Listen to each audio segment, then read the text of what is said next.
என்னங்க நேத்து எபிசோட் பாத்தீங்களா? காந்திமதி அம்மாவுக்கு திடீர்னு இப்படி ஒரு நிலைமை வரும்னு நாம கனவுல கூட நினைக்கல இல்லையா? ஆனா அதை விட பெரிய துரோகம் நம்ம வருண் மேல விழுந்துச்சே, அதை எப்படி நம்ம தென்றல் தாங்கிக்க போறாங்க?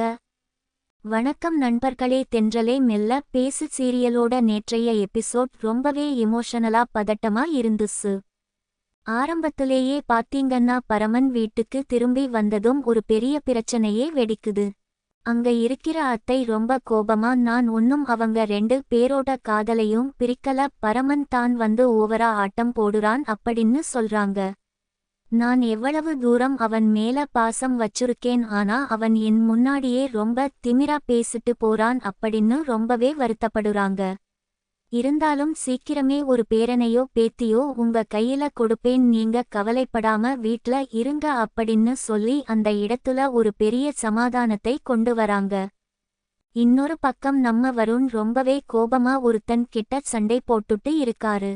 என்கிட்ட காசு இல்ல, முதல்ல இங்க இருந்து கிளம்பு, நீ செத்து போயிட்டா எவன் உனக்கு காசு கொடுப்பான், உனக்காக நான் காச கொடுத்துட்டு நாய் மாதிரி அலையணுமா அப்படின்னு ரொம்பவே ஆக்ரோஷமா கத்துறாரு நம்ம வருண்.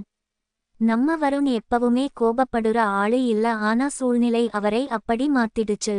அந்த நேரத்துல தான் நம்ம கதையில ஒரு மிகப்பெரிய அதிர்ச்சி காத்திருந்துச்சு. வீட்ல இருந்த காந்திமதி அம்மாவுக்கு திடீர்னு நெஞ்சு வலி வந்து அவங்க அப்படியே மயக்கம் போட்டு கீழ விழுந்துட்டாங்க. வீட்ல இருந்த எல்லாரும் ஐயோ அம்மாவுக்கு என்ன ஆச்சுன்னு பதறி போய் கத்துறாங்க. அசோக் அப்பாவை கூப்பிட்டு எல்லாரும் சேர்ந்து உடனே அவங்களை ஆஸ்பத்திரியில கொண்டு போய் சேர்க்கிறாங்க. நம்ம தென்றல் பதறி துடிச்சு போயிட்டாங்க. தென்றலோட அழுகையை பார்க்கும்போது நமக்கே கண்ணீர் வந்துடுச்சு. ஆஸ்பத்திரியில டாக்டர் காந்திமதி அம்மாவை செக் பண்ணிட்டு இவங்களுக்கு உடனே ஆபரேஷன் பண்ணணும், அதுக்கு 5 லட்சம் ரூபாய் வரைக்கும் செலவாகும், ஒரு வாரத்துக்குள்ள ஆபரேஷன் பண்ணலனா அவங்க உயிருக்கே ஆபத்து அப்படின்னு ரொம்ப சீரியஸா சொல்லிட்டாரு. டாக்டர் இப்படி சொன்னதும் நம்ம வருண் ரொம்பவே உடைஞ்சு போயிட்டாரு. எப்படியாவது என் மாமியாரை காப்பாத்திடுங்க டாக்டர் அப்படின்னு வருண் ரொம்ப இமோஷனலா கெஞ்சுறாரு. ஆனா அந்த வீட்ல இருக்கிற லீலாவதி, நர்மதா இவங்க எல்லாம் சேர்ந்து ஒரு மிகப்பெரிய சதி திட்டம் தீட்டுறாங்க. காந்திமதி அம்மாவுக்கு உடம்பு சரியில்லாத இந்த நிலைமையை பயன்படுத்தி அந்த வீட்டோட சொத்தை லீலாவதி பேருக்கு மாத்திடணும் அப்படின்னு முடிவு பண்றாங்க.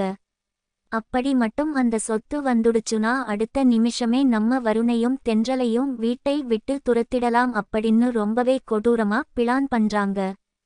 இந்த எபிசோடோட மிகப்பெரிய ட்விஸ்ட் இங்க தான் நடக்குது. அசோக் அப்பாவும் நர்மதாவும் நம்ம வருண் கிட்ட வந்து ரொம்பவே அசிங்கமா பேசுறாங்க. நீ இந்த குடும்பத்துக்காக என்ன கிழிச்ச, உனக்கு மனச்சாட்சியே இல்லையா அப்படின்னு கேட்டு வருண ரொம்ப காயப்படுத்துறாங்க. நீ மட்டும் இந்த வீட்டை லீலாவதி பேருக்கு எழுதி கொடுத்துட்டனா நாங்க அந்த 5 லட்சம் ரூபாயை ஏற்பாடு பண்றோம், இல்லனா அடுத்த செகண்ட் நீயும் அந்த தென்றலும் இந்த வீட்டை விட்டு வெளியே போயிடணும் அப்படின்னு மிரட்டுறாங்க. இத கேட்டதும் நம்ம தென்றல் ரொம்பவே அதிர்ச்சியில உறைஞ்சு போயிட்டாங்க. சொந்த அப்பாவும் சகோதரியும் இப்படி பணத்துக்காக பாசத்தை வித்துட்டாங்களே அப்படின்னு தென்றல் ரொம்பவே உடைஞ்சு அழுது துடிக்கிறாங்க. ஆனா எபிசோடோட கடைசியில நம்ம வருண் தன்னோட நண்பன் கிட்ட பேசுற அந்த எமோஷனலான காட்சி எல்லாருடைய மனசையும் கலங்க வச்சுடுச்சு. நண்பன் கேக்குறான், ஏண்டா அந்த வீட்ல உன்னை இவ்வளவு அசிங்கப்படுத்துறாங்க,